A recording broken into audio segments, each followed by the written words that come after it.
भारतीय ध्वज का उपयोग वक्ता की मेज को ढकने के लिए किया जाता है, तो मौलिक कर्तव्य का कौन सा आर्टिकल लागू होता है? वाह, अरे मैं तुमसे फिर कह रहा हूँ, सिर्फ शक्ति बैच तुम्हारे लिए वरदान होगा। तुमने खूब पढ़ लिया है, रिवीजन नहीं करा, पीवाईक्यू नहीं करे, नए सवाल नहीं देखे, पुराने सवाल नहीं देखे, तो इन सब में वरदान साबित होने वाला है आपकी सिर्फ शक्ति बैच। देखो सवाल घुमा के पूछा है, मान लो तो 15 अगस्त का टाइम चल रहा है, आपने देखा कि भाई किसी ने अपनी टेबल पर ढकने के लिए तिरंगे का यूज किया हुआ है, तो ये कौन सा मौलिक अधिकार का दोस्तों उल्लंघन होगा? कौन सा मौलिक कर्तव्य जो है उसका उल्लंघन होगा? देखो मौलिक कर्तव्य दोस्तों हमारा आपके दोस्तों हमारा फंडामेंटल ड्यूटीज की बात करते हैं ना। जब संविधान आपके बन के तैयार हुआ तो 26 जनवरी 1950 को हमारे संविधान में यह शामिल नहीं थे। फिर हमने 42वां संविधान संशोधन किया और सो यह बात है आपके 1976 की आपके कर्तव्य जो है उनको संविधान में जोड़ दिया। आपके 5101A जो आपके इसमें क्या लिखा हुआ है, ठीक है, सवाल पूछेगा तो इसमें क्या लिखा हुआ है, आजकल पूछता सवाल है 51(1)A दोस्तों, इसमें क्या लिखा हुआ है? देखो 51(1)A जो आपके A फॉर एंथम, क्या याद करोगे दोस्तों? A फॉर आप क्या करो एंथम, एंथम मतलब दोस्तों आपके अरे राष्ट्रगान, अरे ए फॉर एंथम, तो एंथम मतलब आपके राष्ट्रगान, तो संविधान की पालना करेगा, संविधान के आदर्श की पालना करेगा, राष्ट्रगान और राष्ट्रीय ध्वज जो है उसका आदर करेगा। तो लिखना आपके संविधान के आदर्श, राष्ट्रीय ध्वज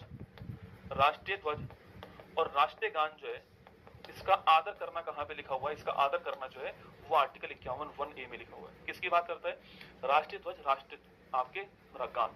तो एंथम से दिमाग रखना, ठीक है, ए फॉर एंथम, एंथम से दिमाग रखना कि भाई राष्ट्रीय ध्वज और राष्ट्रीय गान। सवाल पूछे कि संविधान के आर्टिकल 51(1)A में किस शब्द का उल्लेख नहीं है? ऑप्शन नंबर 1 राष्ट्रीय गान, ऑप्शन नंबर बी राष्ट्रीय ध्वज, ऑप्शन नंबर सी संविधान के आदर्श, ऑप्शन नंबर डी राष्ट्रीय गीत। तो राष्ट्रीय गीत का उल्लेख नहीं है। मैं ये नहीं कह रहा हूं कि इसकी पालना नहीं करनी है, उसका आदर नहीं करना है, करना है, पर राष्ट्रीय गीत शब्द का उल्लेख नहीं है। बनेगा सवाल बेटा, नोट करना, राष्ट्रीय गीत शब्द का उल्लेख नहीं किया गया, ध्यान रखना, ठीक है। 251 दोस्तों आपकी 1A में ऐसे पूछे आपसे, 251(1B) पूछूं आपसे तो B for brave, B for brave. और सो ब्रेव कौन था आपके? ब्रेव था आपके हमारे दोस्तों जो आपके जिन्होंने हमें आजादी दिलाई थी, सो आपके वो।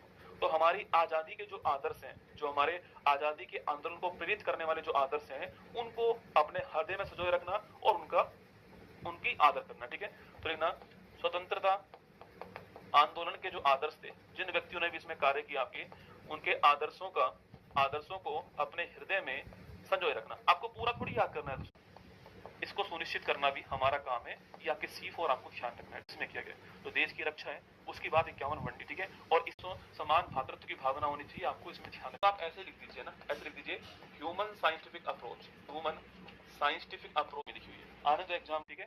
तो 51(1)A है ना।